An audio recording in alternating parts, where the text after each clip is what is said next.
तो आज का वचन का टॉपिक है अनुग्रह यानी ग्रेस। अनुग्रह के बारे में आज मैं आप लोगों के साथ शेयर करने जा रहा हूँ। तो आप लोगों ने बहुत बार अनुग्रह के बारे में सुना होगा ना, सुना है ना। तो अनुग्रह क्या है? What is grace? अनुग्रह क्या है? अनुग्रह क्या है? अनुग्रह परमेश्वर का कृपा है, हम लोगों के प्रति कृपा है ना, कि नहीं है? अनुग्रह क्या है? परमेश्वर का ऐसा कृपा हमारे लिए परमेश्वर का ऐसा कृपा है जो हम लोग अपने आप नहीं पा सकते हैं ना। अनुग्रह हम अपने आप पा सकते हैं? नहीं पा सकते ना। परमेश्वर का ऐसा कृपा है जो हम लोग अपने आप नहीं पा सकते, और अनुग्रह हम कमा भी नहीं सकते। We can not earn grace ना। हम लोग क्या करते हैं? अनुग्रह को कमा भी नहीं सकते। ऐसा अनुग्रह हम लोग को परमेश्वर ने दिया है ना। तो ये परमेश्वर का हम लोग के प्रति का क्या है? प्रेम है ना। परमेश्वर का हम लोग के प्रति का क्या है? ये बहुत बड़ा क्या है? कृपा है, अनुग्रह है ना। तो अनुग्रह क्या करते हैं? हम लोग को धार्मिकता देते हैं। क्या करते हैं? धार्मिकता लाते हैं ना। हमारे जीवन में क्या करते हैं? अनुग्रह धार्मिकता लाते हैं। आइए हम वचन से देखते हैं, आप लोग निकाल सकते हैं। यहाँ पर लिखा है एफिशिएंस 2 वर्स 8 और 9। मैं अपने भाषा में पढ़ता हूँ क्योंकि मुझे ये कंफर्टेबल है। आप लोग अपने अपने भाषा में पढ़िए, ठीक है। तो यहाँ पर लिखा है किनभने तिमीहरूले विश्वासद्वारा अनुग्रहबाट उद्धार पाएका छौ। क्या है? विश्वास। हमारे विश्वास के द्वारा अनुग्रह से हम लोग क्या मिला है? उद्धार मिला है। हम लोग का विश्वास के द्वारा अनुग्रह से हम लोग का क्या मिला है? उद्धार मिला है। र यो त तिमीहरू आफैबाट होइन, यो परमेश्वरको वरदान हो। ये हम लोग अपने आपके तरफ से अनुग्रह नहीं मिला है, हम लोग को ये परमेश्वर के तरफ से अनुग्रह मिला है ना। अब वर्स 9 में ऐसा लिखा है कामबाट होइन, नत्र कसैले घमण्ड गर्नेछ, क्योंकि हमारा काम से भी अनुग्रह नहीं मिलते है। हम अनुग्रह को क्या करते? कमा नहीं सकते ना। हम काम करके अनुग्रह को गेन नहीं कर सकते, अर्न नहीं कर सकते। तो किसी ने ऐसा अनुग्रह काम करके अनुग्रह को मिला तो क्या होता है? घमंड होता है। ऐसा यहाँ पर लिखा है ना। किनभने हामी वहाँ का सृष्टि हौँ। हम लोग क्या है? वहाँ का परमेश्वर का क्या है? सृष्टि है। हम लोग परमेश्वर का सृष्टि है। इसीलिए परमेश्वर ने हम लोग को क्या दिया है? अनुग्रह दिया है ना। क्योंकि हमारा अपने आप का क्या है? बल नहीं है। हम लोग क्या है? अपने आप को सुरक्षा करने के लिए, प्रोटेक्शन करने के लिए हम लोग का क्या है? बल नहीं है, शक्ति नहीं है। तो इसलिए हम लोग का क्या है? परमेश्वर ने क्या दिया है? अनुग्रह दिया है, ताकि हम लोग क्या करें? सुरक्षित रहे ना। हमारा जीवन के हर एक मार्ग में सुरक्षित रहे। तो समझ में आया ना। तो हाँ, 1 नंबर पॉइंट, अनुग्रह क्या करते हैं? अब अनुग्रह क्या कहते हैं ना। अनुग्रह हमको क्या कहते हैं? तो हम लोग ये देखते हैं ना। अनुग्रह ये कहते हैं जिसने यीशु ख्रीष्ट को वचन को सुनते हैं ना और विश्वास करते हैं, तो हम लोग को क्या होते हैं? जिसने यीशु ख्रीष्ट के वचन को सुनते हैं और विश्वास करते हैं, तो उसको क्या होता है? उसको पाप से धार्मिकता में कन्वर्ट हो जाता है वो ना। वचन में ऐसा लिखा है ना। जॉन 5 वर्स 24 में हम पढ़ते हैं। जॉन 5 वर्स 24 यहाँ पर ऐसा लिखा है साँचो साँचो म तिमीहरूलाई भन्दछु, जसले मेरो बात सुन्छ र मलाई पठाउनेलाई विश्वास गर्छ उसमा अनन्त जीवन छ। यहाँ पर क्या लिखा है? जिसने मेरा बात सुनते हैं। प्रभु यीशु ख्रीष्ट यहाँ पर बोल रहा है कि हम लोग का बोल रहा है कि जिसने मेरे बात सुनते हैं और विश्वास करते हैं उसको क्या मिलता है? उसका अनंत जीवन मिलता है, जो कभी नाश न होने वाला जीवन मिलता है। प्रभु यीशु ख्रीष्ट ने यहाँ पर बोला है। और त्यो इंसाफमा आउँदैन, तर मृत्युदेखि जीवनमा सरिसकेको हुन्छ। वो क्या है?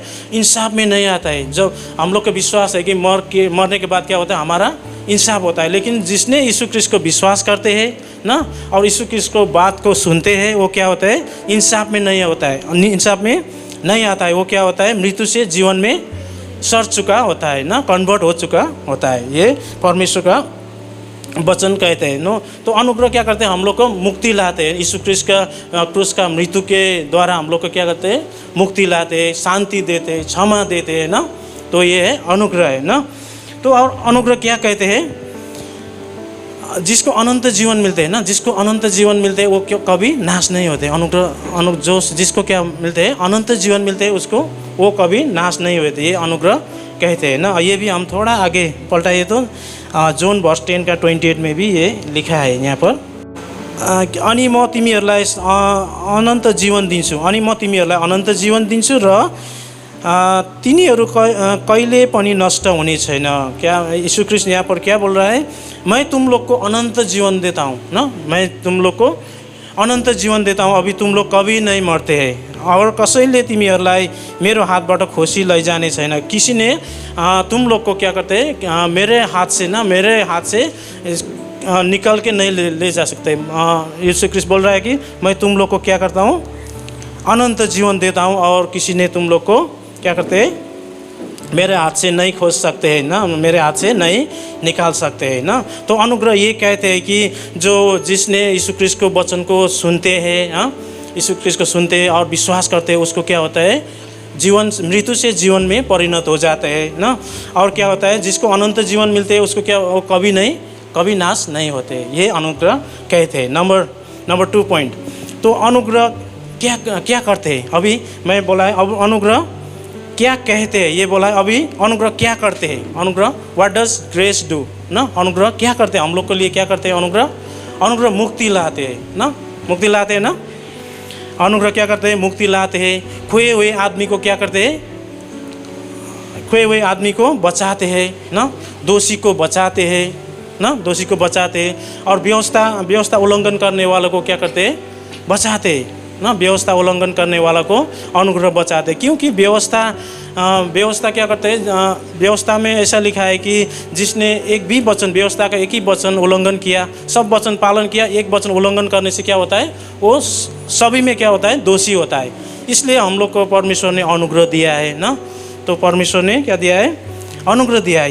ये थोड़ा हम व्यवस्था का एक वचन हम पढ़ के दिखाते हैं ना आप लोग को। जेम्स 2:10 पढ़ते हैं, 2:10। जेम्स का मिलने से पढ़िए तो हिंदी में। जेम्स याकूब का पुस्तक 2:10 में यहाँ पर व्यवस्था के बारे में लिखा है। क्योंकि यहाँ पर ऐसा लिखा है, किनभने जोसुकैले पनि व्यवस्थाको सबै वचन पालन गरेर एक कुरामा मात्र पनि चुक्यो भने त्यो सब कुरोमा दोषी ठहर्नेछ। क्या होता है, व्यवस्था में क्या होता था, हम लोग सभी वचन को पालन करके एक ही वचन में हम लोग गिरते हैं तो सब वचन में हम लोग क्या होता है, दोषी ठहरते हैं ना, दोषी ठहरते हैं। यहाँ पर यही लिखा है, याकूब का पुस्तक जेम्स 2:10 में ऐसा लिखा है। तो इसीलिए हम लोग को परमेश्वर ने क्या दिया है, अनुग्रह दिया है। तो ताकि हम दोषी लोग, जो जितना हम सभी लोग दोषी बनते हैं ना, व्यवस्था से हम धर्मी नहीं ठहरते, तो सभी लोग हम दोषी बनते हैं। इसलिए परमेश्वर ने हम लोग को क्या दिया है, अनुग्रह दिया है, ताकि हम सभी लोग अनुग्रह में विश्वास के द्वारा अनुग्रह से बाँचे ना। तो आइए हम थोड़ा दूसरा वचन भी देखते हैं 10 में भी, या व्यवस्था में ऐसा क्या क्या होता है, यहाँ पर थोड़ा मैं आप लोग को बताना चाहता हूँ ना। तो गलातियन 3:10 में भी यहाँ व्यवस्था के बारे में ऐसा लिखा है, आप लोग पढ़िए अपने भाषा में। किनकि व्यवस्था का कर्महरू जति सबै श्रापित छन्, क्योंकि व्यवस्था का जितना भी कर्म है ना, जितना भी काम है, वो क्या है, सब क्या है, श्रापित है ना, सब श्रापित है। किनभने व्यवस्थाका पुस्तकमा लेखेका गर्नुपर्ने सबै कुरामा निरन्तर नलाग्ने हरेक श्रापित हुनेछ भन्ने लेखिएको छ। क्योंकि व्यवस्थाका पुस्तक में जो लिखा है ना, तो वो पूरा नहीं करने से हम लोग क्या होता है, दोषी होता है ना। किसी एक वचन को हम उल्लंघन करने से सब वचन में हम क्या होता है, दोषी होता है। इसलिए परमेश्वर ने फिर हम लोग के लिए योजना बनाए। हम पापियों लोग के ना, दोषी होने से क्या होता है, हम लोग पापी होता है ना। तो हम पापी लोगों के लिए फिर परमेश्वर ने क्या बनाया, योजना बनाया, ताकि हम लोग के लिए एक मुक्तिदाता संसार में दिया। तब उनके बलिदान के द्वारा हम क्या हुआ है, मुक्ति मिला है। क्या मिला है, मुक्ति मिला है, शांति मिला है, हम लोग को क्षमा मिला है ना। तो हम ये दूसरा वचन भी देखते हैं। आप लोग को समझ में आ रहा है ना, विश्वास के द्वारा क्या मिलता है हमको, पापियों को अनुग्रह मिलता है, क्षमा मिलता है ना। तो दूसरा वचन भी निकालिए तो रोमियो का पुस्तक में, रोमियो का पुस्तक 3:24 मिला है। रोमियो का पुस्तक 3:24 यहाँ पर ऐसा लिखा है, उहाँले अनुग्रहले ख्रिस्ट येशूमा भएको उद्धारद्वारा तिनीहरू सित्तैमा धर्मी ठहरिन्छन्। क्या है, वहाँ के अनुग्रह के द्वारा, परमेश्वर के अनुग्रह के द्वारा, ख्रिस्ट यीशु के बलिदान बलिदान के द्वारा क्या होता है, हम लोग सिद्ध में ना फ्री में हम लोग क्या होता है, धार्मिक ठहरते हैं। हम लोग को क्या करना है, सिर्फ विश्वास करना है, यीशु ख्रिस्ट के बलिदान में विश्वास करना है ना। तो हम लोग उनके बलिदान के द्वारा क्या होता है, हम लोग धर्मी ठहरते हैं। क्योंकि व्यवस्था का पुस्तक में क्या है, हम लोग व्यवस्था से हम धर्मी नहीं ठहरते ना। व्यवस्था में किसी एक वचन को उल्लंघन किया तो सब वचन में क्या हुआ, हम लोग दोषी होता था। इसलिए परमेश्वर ने हम लोग के लिए योजना बनाया था कि हम लोग को मुक्ति पाए, पापियों को क्षमा मिले ना।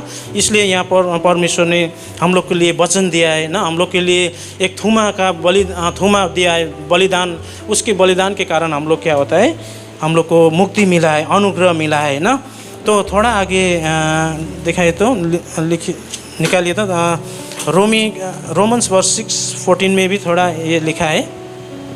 रोमन्स 6:14 में भी ऐसा लिखा है, किनकि पापले तिमीहरूमाथि राज्य गर्ने छैन, किनकि पापले तिमीहरूमाथि राज्य गर्ने छैन, किनभने तिमीहरू व्यवस्थाको अधीनमा होइन तर अनुग्रहको अधीनमा छौ।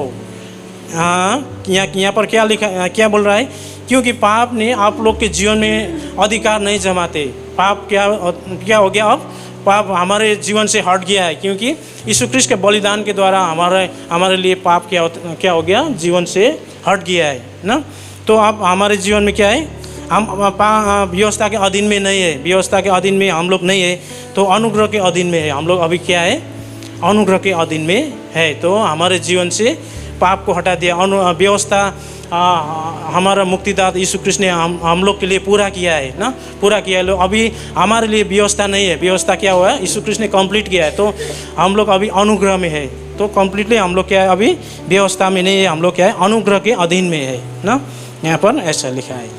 तो लास्ट पॉइंट, अनुग्रह परमेश्वर ने मनुष्य को दिया। अनुग्रह किसको दिया, परमेश्वर ने मनुष्य को दिया, मानव को अनुग्रह दिया। क्यों दिया, क्योंकि हम लोग अनुग्रह पाने का योग्य होने के कारण नहीं दिया। हम लोग अनुग्रह पाने का योग्य का नहीं है ना, हम लोग क्या है, पापी है, अनुग्रह पाने का योग्य नहीं है।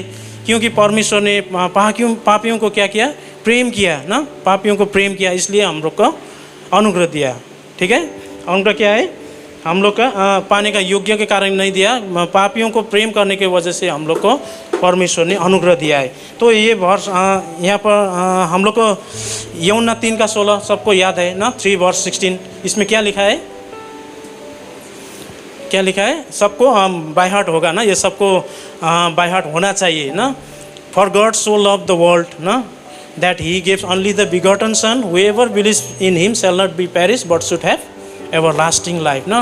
परमेश्वर ने संसार को ऐसा प्रेम किया ना, परमेश्वर ने संसार को ना, पापियों को ऐसा प्रेम किया कि उन्होंने अपने एकलौते पुत्र को दिया। जो कोई भी उसमें विश्वास करते हैं तो वो नाश नहीं होगा, परंतु उसने क्या मिलता है, एवरलास्टिंग लाइफ, यानी इटर्नल लाइफ उसको मिलता है। तो परमेश्वर ने हम लोग को प्रेम करने की वजह से हम लोग को अनुग्रह दिया है। हम लोग को अनुग्रह पाने का योग्य होने से परमेश्वर ने नहीं दिया है ना। ठीक है, तो अनुग्रह हम लोग को परमेश्वर ने प्रदान किया, क्योंकि हम अपने आप में क्या है, अनुग्रह पाने का, अनुग्रह बचाने का क्या है, शक्ति नहीं है। हम लोग का अपने आप को क्या है, बचाने का सामर्थ्य नहीं है, शक्ति नहीं है ना। हम लोग का व्यवस्था पालन करने का शक्ति नहीं है ना। तो इसलिए हम लोग का परमेश्वर अनुग्रह दिया, क्योंकि हम लोग अच्छा काम करने का क्या है, शक्ति नहीं, हमारे पास शक्ति नहीं। इसलिए परमेश्वर ने हम लोग को प्रेम किया ना, प्रेम किया, तो फिर हम लोग का क्या किया है, अनुग्रह दिया है। तो लास्ट वर्ष में आप लोगों के साथ पढ़ता हूँ। आइए निकालिए 2 कोरिन्थियन 12:9। और उहाँले मलाई भन्नुभयो, मेरो अनुग्रह तिम्रो निम्ति प्रशस्त छ। मेरा अनुग्रह क्या है, तुम लोग के लिए क्या है, प्रशस्त है ना। माई grace is sufficient for you ना, प्रभु यीशु ने बोला है कि मेरा अनुग्रह तुम लोग के लिए क्या है, काफ़ी है ना, काफ़ी। किनभने मेरो शक्ति दुर्बलतामा सिद्ध हुन्छ, क्योंकि मेरा शक्ति क्या होता है, दुर्बलता में सिद्ध होता है। यसै कारण ख्रिस्टको शक्ति ममा बास गरोस् भनेर म बरु मेरो दुर्बलता ज्यादै खुसीसित घमण्ड गर्दछु।